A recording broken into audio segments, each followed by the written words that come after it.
Ni ngombwa ko umubiri wa muntu wifashisha imbuto ndetse n'imboga. Nibura umuntu wese akwiye kurya imboga kandi akarenzaho n'imbuto.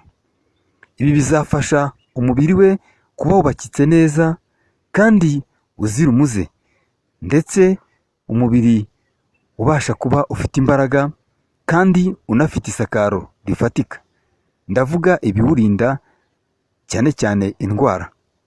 Uyu mubiri w'umuntu urya imbuto n'imboga ni umubiri uzira umuze kandi wujuje ibyangombwa. Igihe cyose rero ufata imbuto n'imboga ku ifunguro rya buri munsi, rwose nta kabuza uzagira ubuzima bwiza. Ni byiza cyane ko rero umuntu w'umunyabwenge cyangwa se ureba kure cyangwa se uwashora imari yazishora mu gisata cy'imboga ndetse n'imbuto. Uyu yaba ari umuhanga agashora amafaranga menshi mu kuzihinga cyangwa se agashora amafaranga menshi mu kuzicuruza. Byaba byiza rero utekereje hafi aho ukihingira imboga ndetse n'imbuto, cyangwa se ugashora amafaranga yawe mu byo kuzicuruza, gucuruza imboga n'imbuto. Ndagira ngo nkugire inama ko ibintu bikoreshwa cyane harimo imbuto ndetse n'imboga, ndetse kandi ko bititabirwa n'abantu benshi mu kubihinga, umusaruro wabyo uhora ari muke, ariyo mpamvu ubona ku isoko bihora bihenze. Urugero, urebye nk'umuneke wa kamara amafaranga uhagaze wakumirwa. Ibyo biragaragaza neza ko hari imbuto rwose zisa naho zihenze kubera ko zitabona abazihinga.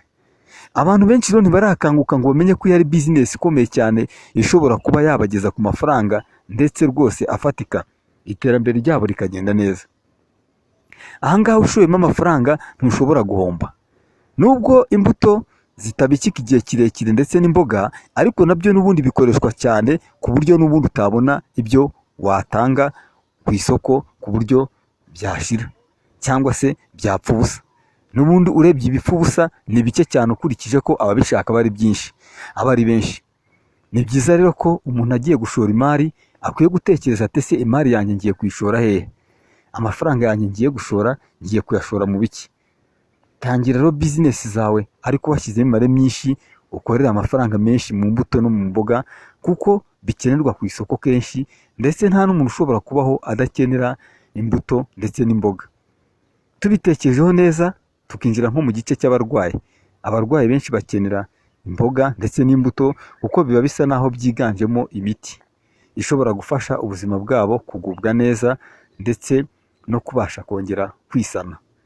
Imbuto rero n'imboga zisa naho zifite umumaro munini cyane mu bijyanye no gusana umubiri. Byaba byiza rero buri wese akoresha imbuto n'imboga nibura ku ifunguro rya buri munsi, akabikora inshuro zirenze 4 cyangwa se 5 mu cyumweru. Aha rero uramutse utekereje neza ugashora amafaranga yawe mu bijyanye n'ubucuruzi bw'imboga n'imbuto, ntushobora guhomba, kandi uyu ni umushinga utagusaba igishoro kirekire. Byaba byiza rero none ushoye mu mbuto, ugakora ubucuruzi bw'imbuto kandi udashobora guhomba. Igihe cyose ukora ubucuruzi bw'imbuto ntushobora guhomba, kuko imbuto n'ubundi ku isoko ni ibintu rwose bisa naho ari bike. Ni nayo mpamvu igiciro cyabyo gihora kiri hejuru bihenze, nuko n'ubundi bisa naho zitaboneka ngo ziboneke ku buryo buhagije. Rero ushobora kuba wagira amahirwe yo gutangiza igishoro gike, ukagenda uzidandaza cyangwa se uzicuruza mu buryo bwa detail, hanyuma igihe kikazagera ukaba ushobora kujya ugenda wongera igishoro buhoro buhoro. Izi mbuga n'imbuto zitanga amahirwe yo kuba washora igishoro cyose ufite, ndetse ugereranyije umubare w'abantu benshi mu Rwanda cyangwa se ugiye no mu mijyi, ahantu hose hagenda haza imijyi, ubona ko abantu benshi batunzwe n'uyu mwuga wo gucuruza imbuto n'imboga. Ubwo ahangaha twirengagije umubare w'abantu benshi cyane batunzwe no kuzihinga, ahakibasha kuboneka amasambu yo kuzihingamo mu nkengero z'imijyi cyangwa se mu byaro. Rero bitekerezeho neza, uraza gusanga imbuto n'imboga ari ikintu ushobora kwinjiramo niba utari warabitekereje rwose, ugatangira gukora ku mafaranga kandi mu buryo bufatika. Reka rero twe kugutindira, ahasigaye n'ahawe. Ku mafaranga make cyane ufite yose watangira ugashora maze ukareka ibyo kwitwa umushomeri cyangwa se kuvuga ngo wabuze icyo ukora kandi hari ibintu byinshi ushobora gukora. Izi ni imboga, imbuto, ni ibintu ushobora kugemurira abantu ku rugo ku rundi, bamwe bakajya banaguha komande, utuzanira imineke, utuzanira amaronji, utuzanira iki, ukabishaka byiza ukabibaha neza, kandi nawe wabazeho inyungu yawe rwose, ukitunga ukiteza imbere, ndetse ukaba ushobora kuzagera ukafata n'ahantu ukabihacururiza kandi ugatera imbere. Ngira ngo niba mujya mubibona, hari ahantu muzasanga abantu bakora ibingibi, bacuruza imbuto cyangwa se bacuruza imboga rwose ku bwinshi. Ibi birashoboka cyane ko hari abantu babigira business kandi bikabateza imbere. Nawe rero guhera umunsi wabitekerezaho, aho kugira ngo ube mu bushomeri cyangwa ujye wirirwa wicaye mu rugo utaka ngo nta mafaranga, kandi hari ibintu byoroshye wakora ukabona amafaranga rwose bikaguhemba, ukabona umushahara wa buri munsi wabijyamo.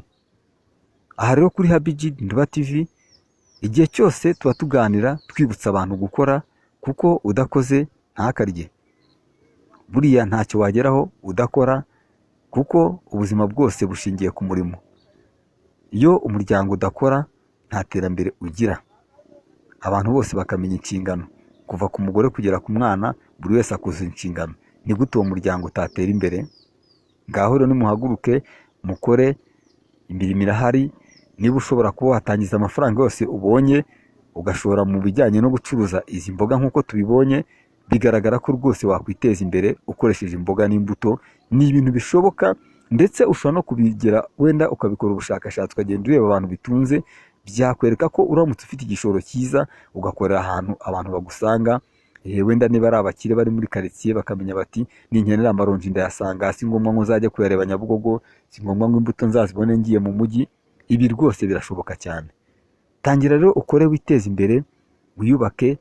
Munyarwanda, munyamahanga, ubuzima buroroshye, cyane cyane ko ibyo gukora bihari ndetse bidasaba n'igishoro kinini. Uzumva rero abantu benshi bataka ngo twabuze igishoro. Oya, biriya siko kuri.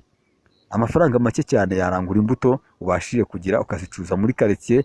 Wazabona bishoboka ko umaze kwiyubaka neza, gahoro gahoro ugenda wizigama, ukazatangira ugafungura n'akaduka kazo k'imboga cyangwa se imbuto ugakorera ku mugaragaro.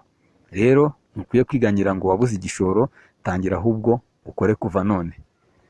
Iyi rero ni Happy Nduba TV.